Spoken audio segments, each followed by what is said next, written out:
Êxodo capítulo 34.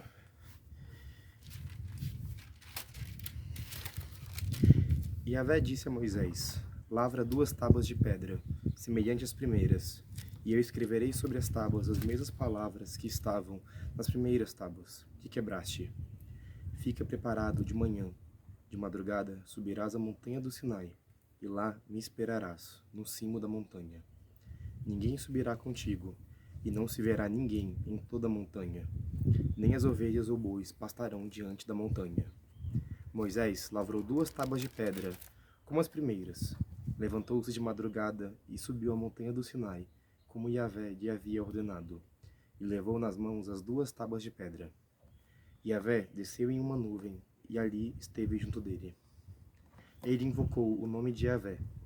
Yahvé passou diante dele, e ele proclamou: Yahvé, Yahvé, Deus de ternura e de piedade, lento para a cólera, rico em graça e em fidelidade, que guarda sua graça a milhares, tolera a falta, a transgressão e o pecado, mas a ninguém deixa impune, e castiga a falta dos pais nos filhos, e nos filhos dos seus filhos, até a 3ª e a 4ª geração. Imediatamente, Moisés caiu de joelhos por terra e adorou. Depois ele disse: Yahvé, se agora encontrei graça aos teus olhos, continua mesmo que este povo seja de cerviz dura. Perdoa as nossas faltas e os nossos pecados, e toma-nos por tua herança. Então ele disse: Eis que faço uma aliança. Farei diante de todo o teu povo maravilhas, como não se fizeram em toda a terra, nem em nação alguma. Todo este povo, no meio do qual estás, verá a obra de Yahvé, porque coisa temível é o que vou fazer contigo. Fica atento para observar o que hoje te ordeno.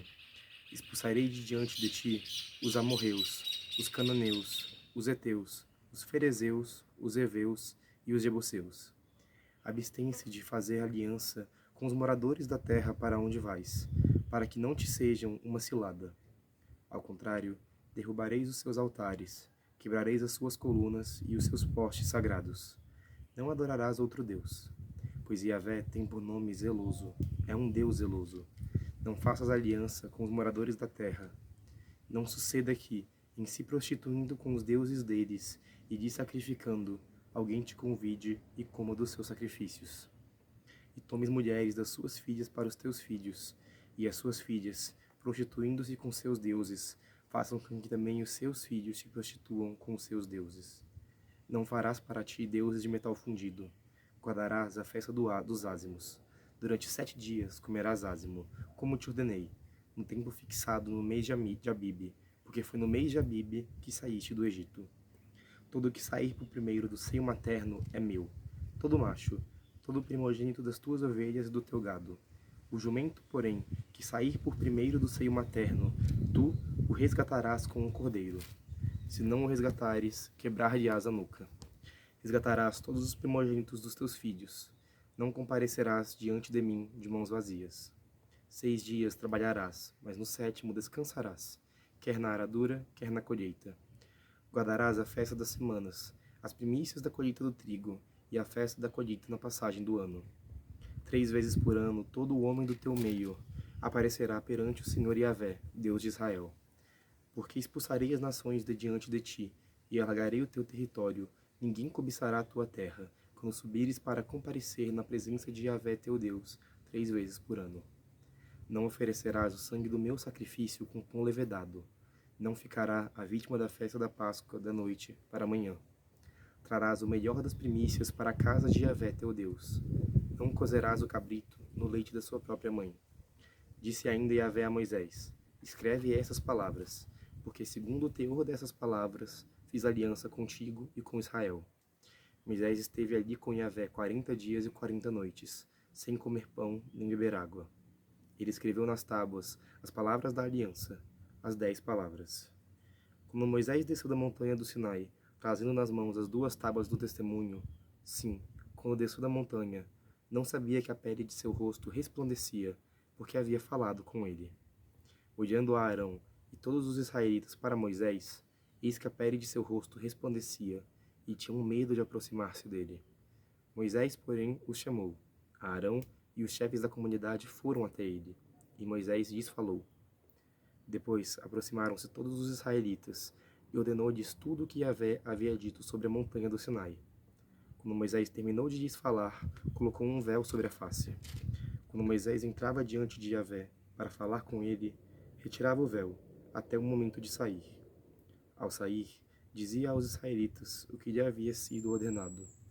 Os israelitas viam resplandecer o rosto de Moisés. Depois, Moisés colocava o véu sobre a face, até que entrasse para falar com ele.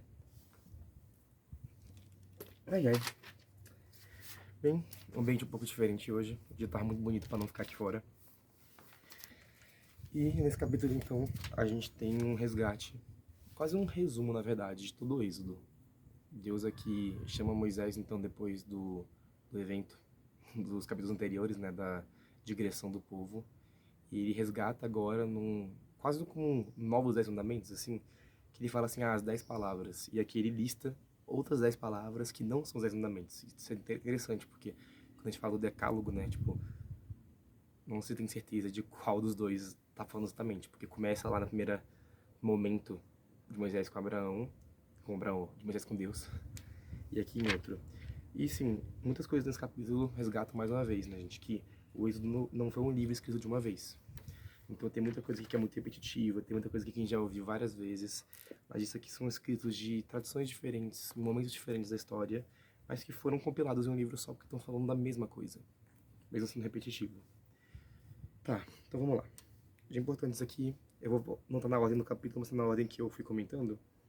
Primeiramente, os 40 dias de Moisés aqui estão falando também dos 40 dias que Jesus vai passar no deserto. Então, ele passa esses 40 dias jejuando, isso mostra assim, uma contemplação, uma preparação para se encontrar com Deus, esses 40 dias, né?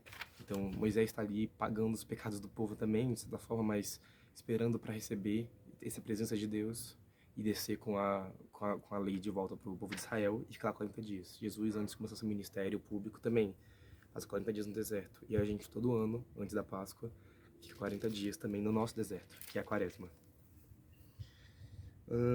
Aqui, no final, quando a gente fala da irradiação de Moisés, isso é só uma coisa assim, muito bonitinha de pensar, mas que a gente estar próximo de Deus, a gente estar na presença de Deus, faz a gente irradiar algo diferente. Isso é uma coisa assim que eu já vi pessoas comentando assim, tipo, sei lá, em encontros ou de alguém voltando assim de um momento importante e você vê essa radiância. Eu acho que eu já senti isso saindo de uma confissão, por exemplo. Mas é interessante assim, essas manifestações físicas da graça de Deus. Eu acho bem legal. Eu tava vendo aqui no comentário da Bíblia Jovem, do YouCat, tem uma fala do Bento XVI, que não é exatamente desse capítulo, mas de toda a relação do povo com Deus no Êxodo, que é essa questão de Deus estar escondido ali na tenda, de não estar se expondo e martelando todo mundo e aparecendo para todo o povo, que é o seguinte. A fala do Bento XVI. Deus esconde-se. Ele não nos cega com o brilho de sua glória, com seu poder. Não nos força a nos prostrar. Ele quer que cresça entre ele e nós o ministério do amor, cujo pressuposto é a liberdade. Se tudo aparecesse partindo do céu ao meio e gritando para todo mundo que ele é o verdadeiro Deus, ninguém estaria amando ele ou servindo a ele por vontade, assim. Não sei, não, essa questão de Deus estar ali se escondendo, de Deus nos chamar para ir atrás dele, é muito uma questão assim da gente realmente ter a chance de desenvolver esse amor. Então, por mais que o primeiro movimento sempre seja de Deus, sempre envolve também, em resposta a esse movimento de Deus, um movimento nosso. Porque senão não é verdadeiramente liberdade. A gente tem que aceitar isso. Mas é muita loucura pensar que, tipo, todo o primeiro movimento vem de Deus, né? A gente só ama Deus porque Ele nos amou antes. E apesar disso, eu preciso amar Ele, mas Ele não precisa me amar. É estranho, é muito estranho pensar isso. É uma inversão muito doida, assim, tipo, de... Não é necessário nem um pouco que Deus tenha esse esforço, mas Ele quer. E Ele é. Beleza. Vamos explicar aqui algumas coisinhas então. Aproveitar já que esse capítulo todo é um resumo de toda a lei do Êxodo. Vou resgatar aqui algumas coisas que eu falei nos capítulos anteriores, mas eu me toquei vendo os vídeos antigos, que eu sempre assumo que quem tá vendo os vídeos, tipo, tá acompanhando, mas gente, não. Eu sei que 99% das pessoas que veem meus vídeos não estão, tipo assim, vendo todos os vídeos diariamente, então é sempre bom resgatar. Então, aqui nesses mandamentos que Deus coloca aqui, quando ele fala das 3 festas que os homens têm que ir para Jerusalém todo ano, são as 3 festas aqui que estão citadas, né? Que é a festa dos ázimos, as primícias da colheita do trigo e a festa da colheita. Então eram 3 momentos do ano que eles tinham que ir para Jerusalém, todos os judeus. Isso é falado no começo também da lei da aliança. E a festa dos ázimos aqui, né? Que é a própria Páscoa. Eu acho muito interessante porque fala da questão dos primogênitos também, que é todo primogênito é consagrado a Deus. Isso é a consequência assim, é mencionado na praga do Egito, em que pelo sangue dos primogênitos Deus salva o seu povo. E os primogênitos dos hebreus são preservados por causa do sangue do cordeiro que ungiu suas portas. Então, cara, quando fala assim, de resgatar o jumento com o sangue do cordeiro, velho, pô, isso é muito profundamente cristológico, velho. Tipo assim, a gente é o jumento que é salvo, resgatado pelo sangue de Jesus. Mas é porque todo o povo de Israel foi salvo, foi preservado da morte por causa do sangue dos cordeiros que foi pintado nas portas. E isso preservou a morte de entrar naquelas casas. Ah, sim, tem uma analogia bem interessante sobre a questão da idolatria dos outros deuses, que é a palavra prostituir-se, né? Essa relação religiosa desordenada com uma relação sexual desordenada. E isso me lembrou da passagem de Jesus com a samaritana, porque ele fala pra ela que vós tiveste acho que 5 maridos e não é casada com o homem que se mora atualmente. E tá falando disso, é porque aquele povo passou por vários períodos de adorar deuses diferentes e era um povo que já adorou Yahvé, mas teve essas relações desordenadas, esses momentos que não estava seguindo o verdadeiro Deus. Então, Jesus está falando disso. Eu vou aprofundar nisso mais pra frente, claro, daqui a muito tempo, quando a gente chega nos evangelhos. Mas essa analogia da relação com Deus como uma relação sexual é muito interessante, porque mas é o tema do Cântico dos Cânticos até, né?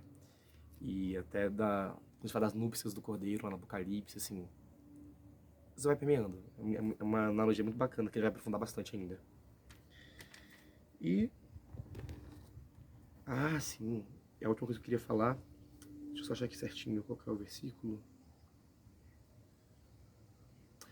No versículo 25 fala assim: não ficará a vítima da festa da Páscoa da noite para amanhã. E aqui está falando da questão do cordeiro que será comido entre as famílias, que deve ser comido todo ali naquela noite, não pode ficar para o dia seguinte, por isso que tem que juntar várias pessoas para poder comer um cordeiro inteiro. Mas isso manifesta na Páscoa de Jesus também, que se quebram as pernas, né, dos outros crucificados e se tiram os corpos logo para não ficar para a festa da Páscoa. Claro, a ideia dos judeus ali que não fizeram isso era não ficar aqui dando de corpo no meio da cidade, né? Durante a festa da Páscoa, que era muito importante, mas a gente vê que essa leitura é muito profética, de que tinha que ser tirado o corpo de Jesus dali, porque não pode ficar a vítima da Páscoa de um dia para o outro. Loucura. Enfim, por hoje é isso.